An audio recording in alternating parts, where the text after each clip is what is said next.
नमस्कार दोस्तों, स्वागत है आपका मार्केट इन 10 मिनट्स में, जहां पर हमारा उद्देश्य होता है कि हम अपने निवेशकों को एक ही वीडियो के अंदर लगभग सभी डेली शेयर मार्केट अपडेट्स और ज़रूरी स्टॉक स्पेसिफिक न्यूज़ प्रोवाइड करें।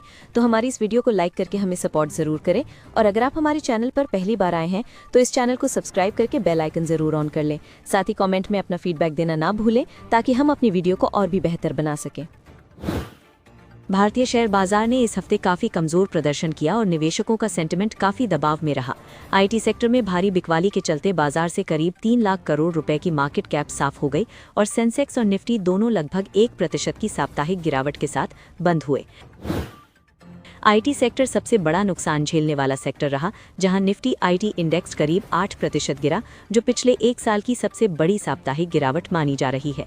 Infosys, TCS, HCL technologies, Wipro और टेक महिंद्रा जैसे बड़े आईटी स्टॉक्स सबसे ज्यादा टूटने वालों में शामिल रहे, जिससे पूरे बाजार का मूड कमजोर हो गया। इसके उलट डिफेंस और पीएसयू बैंक स्टॉक्स में मजबूती देखने को मिली और इन सेक्टरों में करीब 4% तक की बढ़त रही। Eicher Motors, state bank of India, Shriram finance, Apollo hospitals और बजाज फाइनेंस जैसे स्टॉक्स निफ्टी के टॉप गेनर्स में शामिल रहे, जिससे ये साफ संकेत मिला कि निवेशक चुनिंदा सेक्टरों में ही पैसा लगा रहे हैं। ब्रॉडर मार्केट में भी बड़ी हलचल रही, जहां Coforge, KPIT technologies, Oracle financial services software, oil India और एलटीएम माइंडट्री जैसे स्टॉक्स कमजोर रहे, जबकि भारत फोर्ज, कल्याण ज्वेलर्स, जी एंटरटेनमेंट, पूनावाला फिनकॉर्प और एस्ट्रल जैसे स्टॉक्स में अच्छी खरीदारी देखने को मिली। शुक्रवार को बाजार लगातार दूसरे दिन गिरावट के साथ दिन के लो लेवल पर बंद हुआ। सेंसेक्स करीब 1048 अंक गिरकर 82,627 पर और निफ्टी करीब 336 अंक गिरकर 25,471 पर बंद हुआ और निफ्टी 25,500 के अहम लेवल से नीचे फिसल गया, जो तकनीकी रूप से कमजोर संकेत माना जा रहा है। मार्केट ब्रेथ काफी कमजोर रही, जहां गिरने वाले शेयरों की संख्या बढ़ने वालों से 4 गुना ज्यादा रही। सभी सेक्टर लाल निशान में बंद हुए, खासकर मेटल और कैपिटल गुड्स स्टॉक्स में सबसे ज्यादा दबाव देखा गया।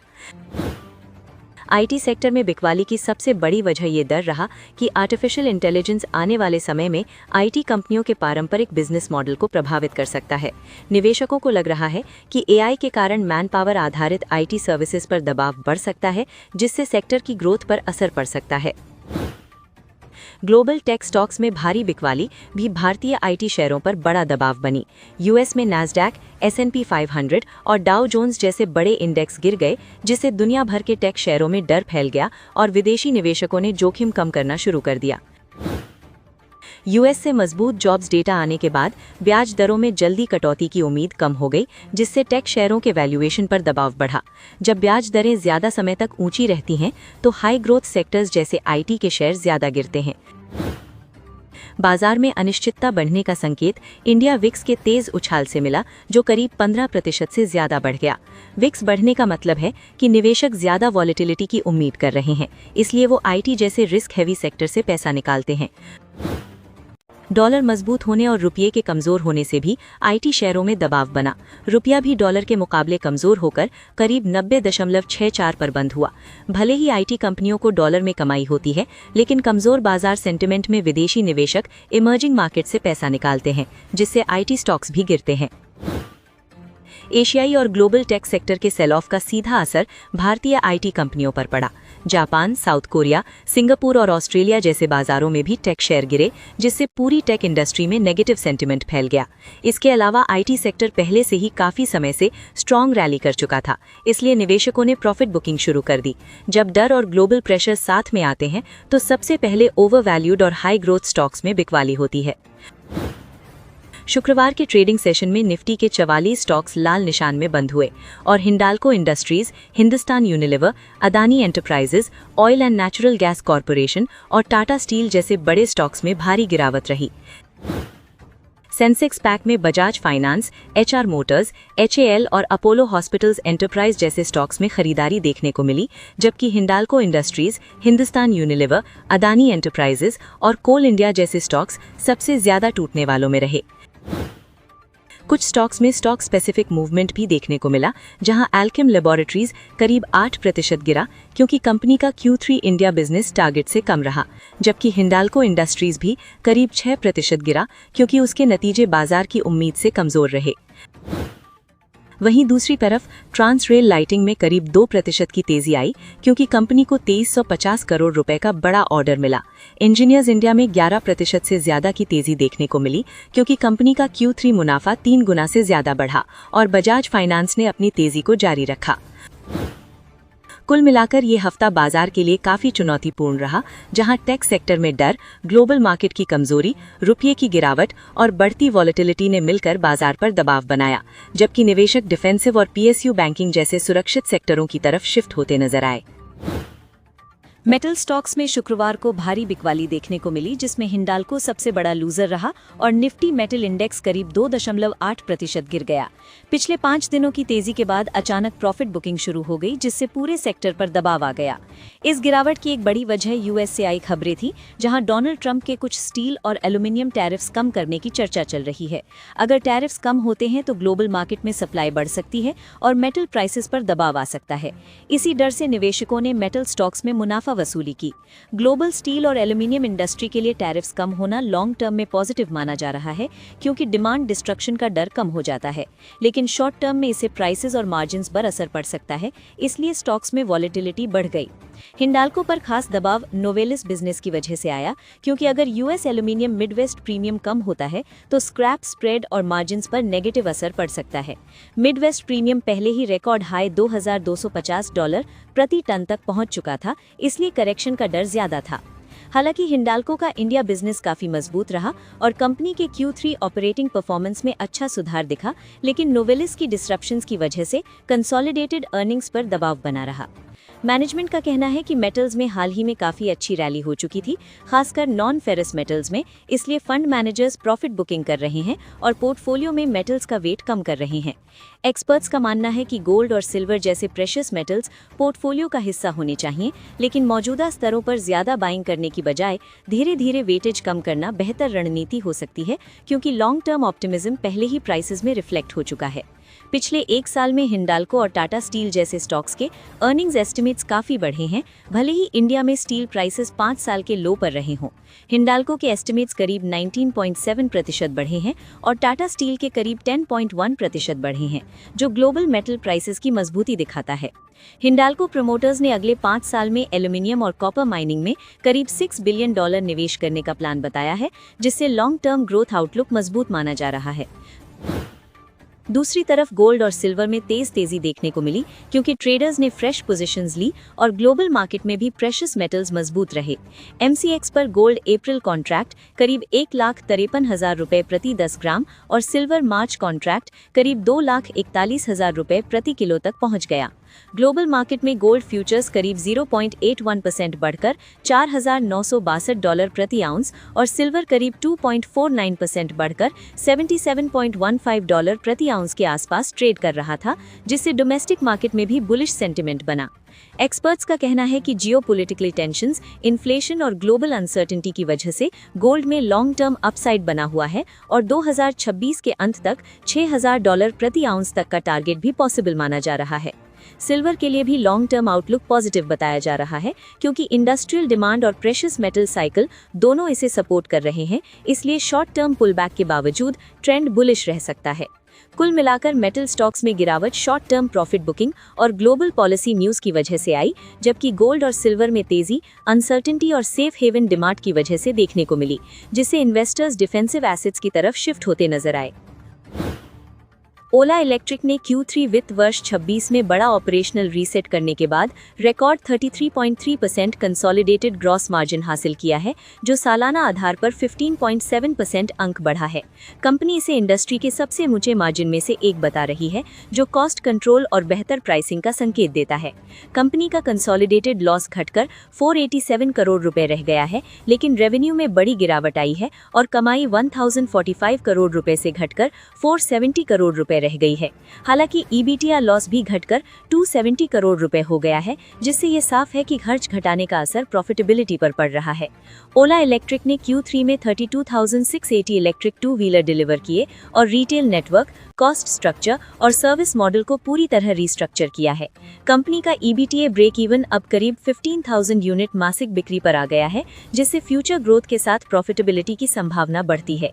गिगा फैक्ट्री और सर्विस साइड पर भी बड़ा सुधार हुआ है, जहां सेल प्रोडक्शन दुगुना हुआ, इन हाउस भारत सेल का कमर्शियल इस्तेमाल शुरू हुआ और सर्विस बैकलॉग आधा रह गया। मैनेजमेंट का कहना है कि कंपनी इलेक्ट्रिक मोबिलिटी की अगली ग्रोथ वेव का फायदा उठाने के लिए तैयार है। NCL इंडस्ट्रीज ने Q3 में मजबूत ऑपरेशनल सुधार दिखाया है, जहां नेट प्रॉफिट 3 करोड़ रुपए से बढ़कर 13.2 करोड़ रुपए हो गया और EBITDA 88.2% उछलकर 36 करोड़ रुपए पहुंच गया। EBITDA मार्जिन भी 5.6% से बढ़कर 10.5% हो गया, जो कॉस्ट कंट्रोल का संकेत है। हालांकि NCL इंडस्ट्रीज की रेवेन्यू ग्रोथ सीमित रही और सिर्फ 0.5% बढ़कर 343 करोड़ रुपए हुई, लेकिन खर्च घटाने और एफिशिएंसी बढ़ाने से प्रॉफिटेबिलिटी में बड़ा जंप देखने को मिला है। कंपनी का कहना है कि मार्जिन्स में 500 बेसिस पॉइंट से ज्यादा सुधार ये दिखाता है कि ऑपरेशनल एफिशिएंसी बढ़ी है और इसका सीधा फायदा बॉटम लाइन प्रॉफिट में दिखा है। इंडस टावर्स की शेयर फोकस में है क्योंकि प्रमोटर भारती एयरटेल ने बाजार से अतिरिक्त हिस्सेदारी खरीदकर कंपनी पर भरोसा जताया है। हाल ही में भारती एयरटेल ने 20 लाख शेयर खरीदे हैं और 5 से 10 फरवरी के बीच कुल 32.73 लाख शेयरों की खरीदारी की है। प्रमोटर बाइंग को आमतौर पर पॉजिटिव सिग्नल माना जाता है क्योंकि इससे ये संकेत मिलता है कि मैनेजमेंट को कंपनी के बिजनेस मॉडल और फ्यूचर ग्रोथ पर भरोसा है। इंडस टावर्स इंडिया की सबसे बड़ी टेलीकॉम टावर कंपनियों में से एक है और 5G एक्सपेंशन और डेटा कंजम्पशन बढ़ने से टावर बिजनेस में स्टेबल डिमांड बनी हुई है, जिससे लॉन्ग टर्म आउटलुक मजबूत माना जा रहा है। सीमेंस एनर्जी इंडिया ने Q1 में शानदार प्रदर्शन दिखाया है, जहां प्रॉफिट 232 करोड़ रुपए से बढ़कर 313 करोड़ रुपए हो गया और रेवेन्यू 1517 करोड़ रुपए से बढ़कर 1911 करोड़ रुपए पहुंच गया। EBITDA भी 335 करोड़ रुपए से बढ़कर 461 करोड़ रुपए हुआ और EBITDA मार्जिन 22.1% से सुधरकर 24.1% हो गया। कंपनी ने ट्रांसफार्मर मैन्युफैक्चरिंग कैपेसिटी बढ़ाने के लिए 2060 करोड़ रुपए का बड़ा इन्वेस्टमेंट प्लान अनाउंस किया है, जिससे पावर ट्रांसमिशन और डिस्ट्रीब्यूशन डिमांड को पूरा करने की तैयारी की जा रही है और लॉन्ग टर्म ग्रोथ आउटलुक मजबूत दिखता है। किर्लोस्कर इंडस्ट्रीज का नेट प्रॉफिट सालाना आधार पर करीब 15% घटकर 20.3 करोड़ रुपए रह गया, जबकि पिछले साल इसी तिमाही में है करीब 24 करोड़ रुपए था। यानी नीचे की लाइन में कंपनी की कमाई पर दबाव देखने को मिला है और ये निवेशकों के लिए हल्का नेगेटिव सिग्नल माना जा सकता है। हालांकि कंपनी की कमाई 1624 करोड़ रुपए रही और EBITDA 184.5 करोड़ रुपए तक पहुंच गया।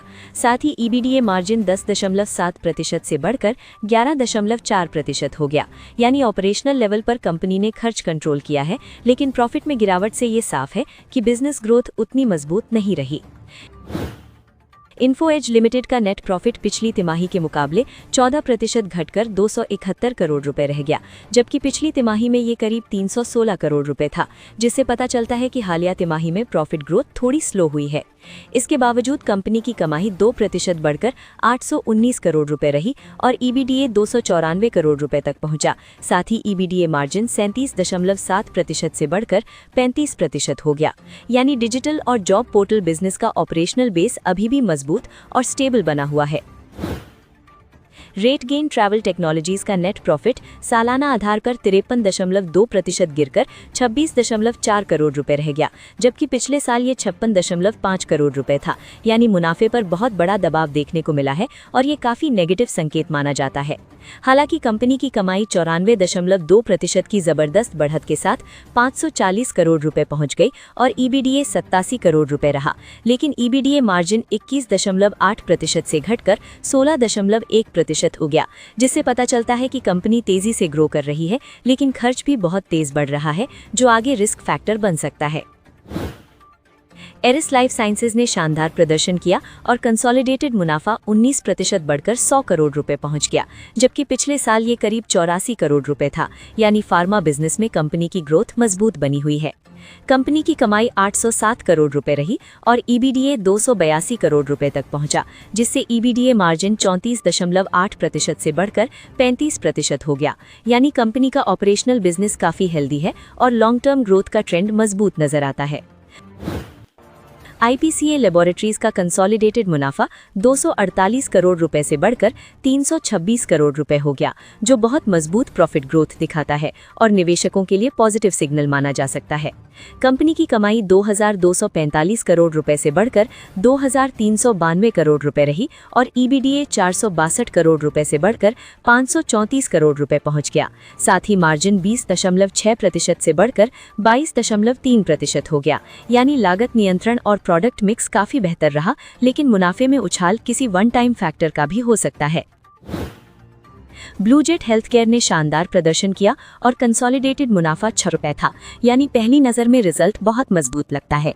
लेकिन कंपनी की कमाई 39.6% घटकर 194.2 करोड़ रुपए रह गई और EBITDA 124 करोड़ रुपए से गिरकर 47 करोड़ रुपए रह गया, यानी ऑपरेशनल बिजनेस पर भारी दबाव है और मुनाफे में उछाल किसी वन टाइम फैक्टर का भी हो सकता है। अल्केम लेबोरेटरीज ने सालाना आधार पर मुनाफे और कमाई दोनों में बढ़त दर्ज की और कंसोलिडेटेड प्रॉफिट 626 करोड़ रुपए से बढ़कर 636 करोड़ रुपए हो गया, जबकि कमाई 3374 करोड़ रुपए से बढ़कर 3738 करोड़ रुपए पहुंच गई, जो बिजनेस ग्रोथ का साफ संकेत है। कंपनी का EBITDA 760 करोड़ रुपए से बढ़कर 828 करोड़ रुपए रहा, लेकिन EBITDA मार्जिन 22.5% से घटकर 22.2% हो गया और तिमाही में 53 करोड़ रुपए का एकमुश्त खर्च भी दर्ज हुआ, जिससे मार्जिन पर थोड़ा दबाव दिखा, लेकिन कुल मिलाकर रिजल्ट पॉजिटिव और स्टेबल रहा।